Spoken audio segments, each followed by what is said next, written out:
In the fall of 2017, I was given the opportunity to move to China, and I started living abroad in a city called Suzhou.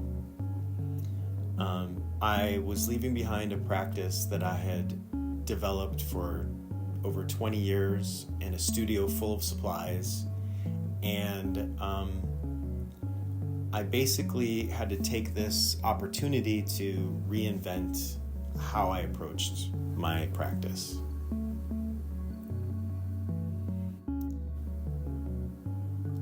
When I started thinking about a new series, I began by going back to the fundamentals of geometry. And I had a book of exercises called Ruler and Compass, which were the same very basic exercises that early mathematicians like Plato from the ancient world were doing to figure out how the world worked and how math worked. Just before I left Chicago, I had been working on a collaborative body of work with the same artist who's helping me film today, Ron Hale. And in this body of work, we started with these geometric headpieces that I sculpted from paper that we gave to models, and we did a photo shoot with models wearing these headpieces. And from that photo shoot, I created a series of drawings and paintings. And in this body, I was using this technique that I had been using for many years, actually, of creating this geometric line pattern using a concentric circle of points. And I'd been using this for years, but I had never really made it the focus of any work. It was always just like sort of this design element. So after several months of research and experimentation, I decided to make this my focus. And instead of using a circle, I used what's more of a teardrop shape, because visually it's a little bit more dynamic and a little bit more interesting.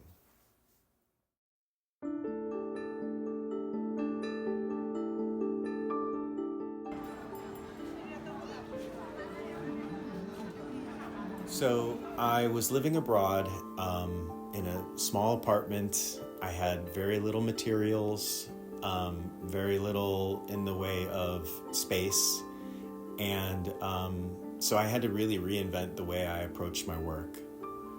I started with very simple drawings of using pen and paper, but it was pretty quick that I started incorporating watercolor and gouache and collage. I started exploring how I could reinterpret and subvert this shape over and over again, and I called it Permutations.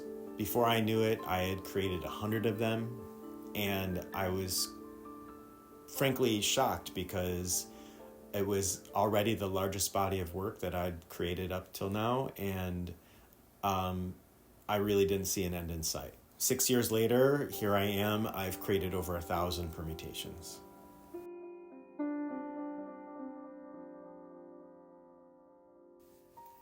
Very early on in this project, I came up with the concept for this series of drawings and a video called Muscle Memory.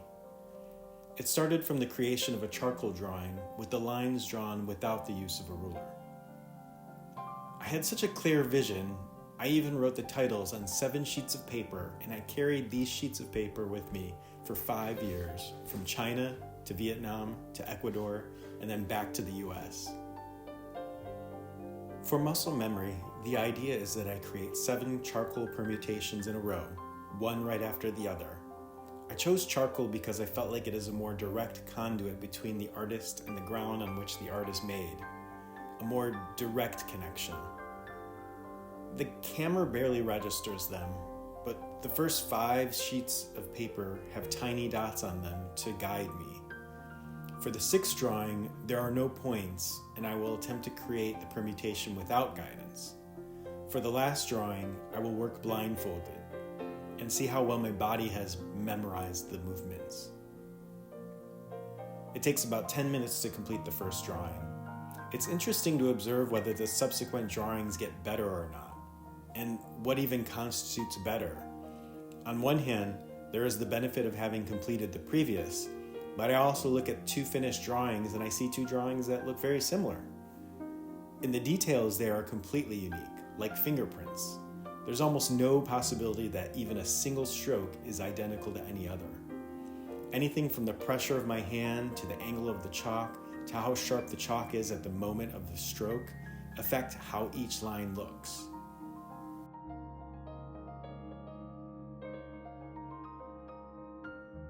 So, as I'm working on these early drawings, I am thinking of ways to help my body memorize the shape. And I'm doing things like counting in my head, but also trying to be just present and not think about it too much. And I'm very aware that these are sort of contradictory impulses, and it's very typical of me as a person and as an artist to sort of like lean into both of them simultaneously somehow. And a lot of my work kind of focuses on contradiction, so it's no different for this body that I'm creating now.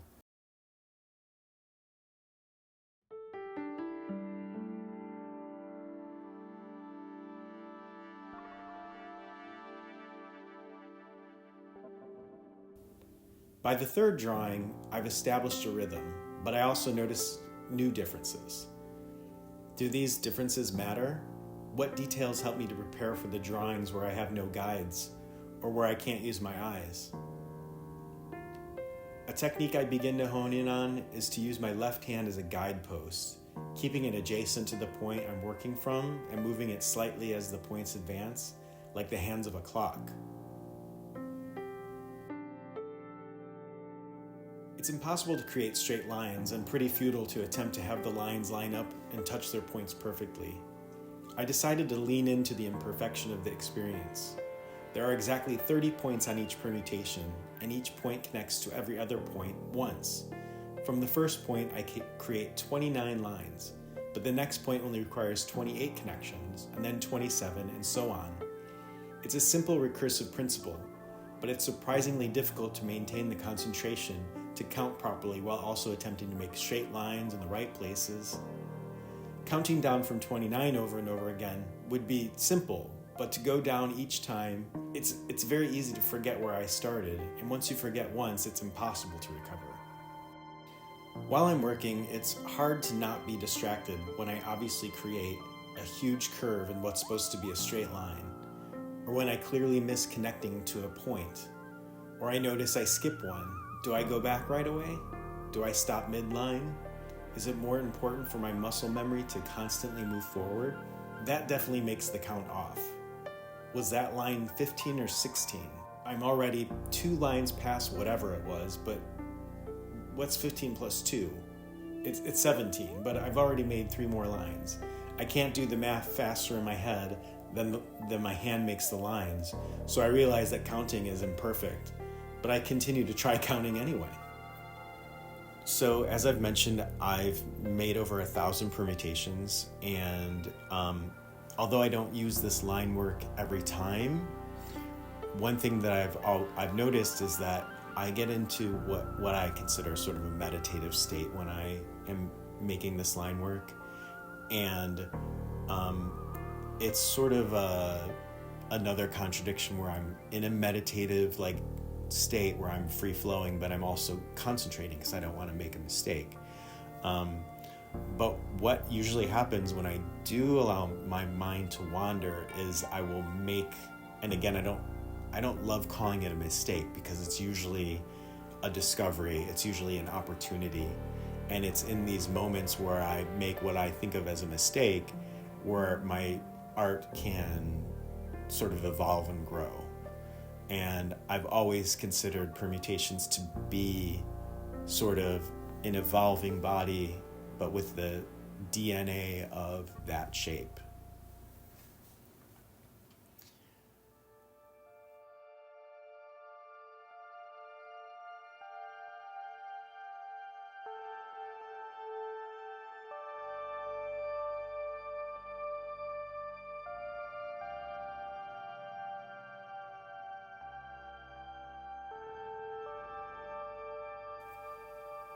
The same way early Greeks explored geometry with a simple ruler and compass and physically going through the processes, I feel like I learn a lot through the action of things.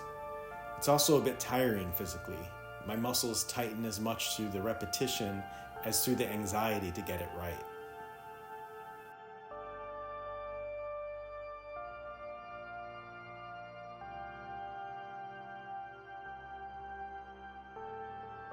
So there's like another layer that's sort of silly, but unavoidable, and that's I'm very aware of being filmed. Does my stance look normal? Will anyone care about this besides me? There are distractions as well. After I finish the first 5 drawings, the nature of the experiment will change. Will it be successful? What does that look like? Will I look foolish? Should I have practiced this on my own? Ultimately, it's too late, and I must go forward. Of course, there are also moments of the opposite feeling, where I'm completely in the zone, in what feels as much like a meditative state as I've experienced practicing yoga or other forms of meditation.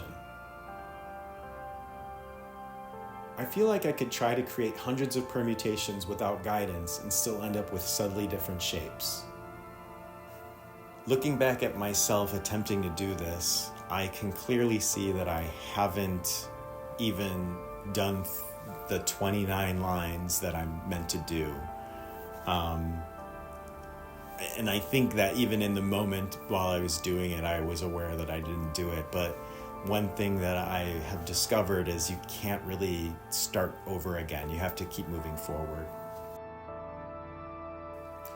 I think what I've learned after 5 pieces, and as I start the 6th, is that the first 29 lines are the most important. The endpoints of each line define the 30 points, and they establish the overall shape. The finished piece of the 6th iteration ends up being too narrow and definitely asymmetrical. So the second lesson here is that there is beauty in imperfection.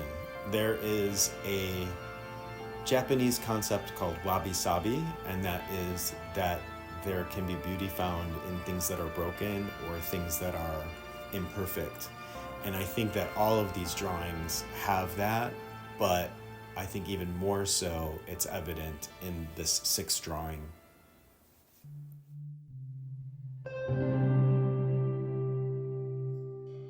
I'm filming this in the studio of a fellow artist, Doug Birkenhewer, who has graciously let me use his space. I want to avoid accidentally making marks on his pristine white walls, so for the 7th drawing, I tape all around the 4 sides of the sheet. This definitely helps me stay inside the frame. It would be interesting to try it again in an environment where I not only don't worry about making a mess, but also use an oversized sheet of paper where I can't determine the frame with my hands.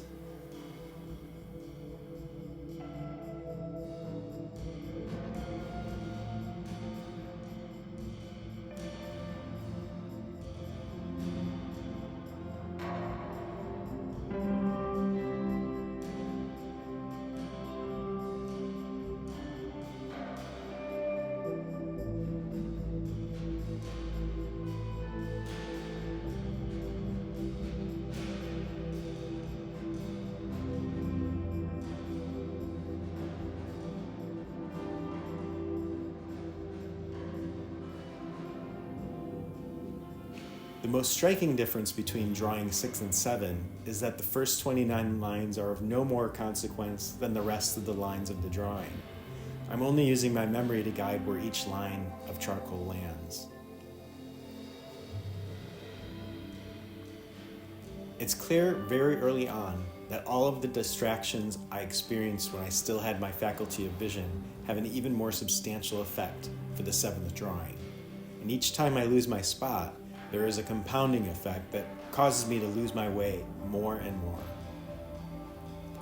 I'm also keenly aware that each new rotation of lines becomes an opportunity for a fresh start. If I've lost my count on this set, the next one is a new chance to try and correct my course.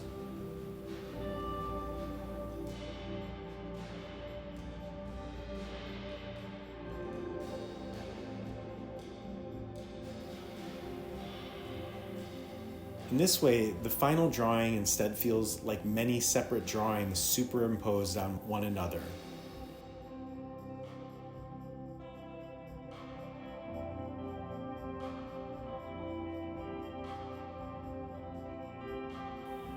Mathematically, this should be 30 drawings, one for each point. But of course, I very quickly lost track, and the futility of trying to guess made me stop at a pretty much arbitrary point.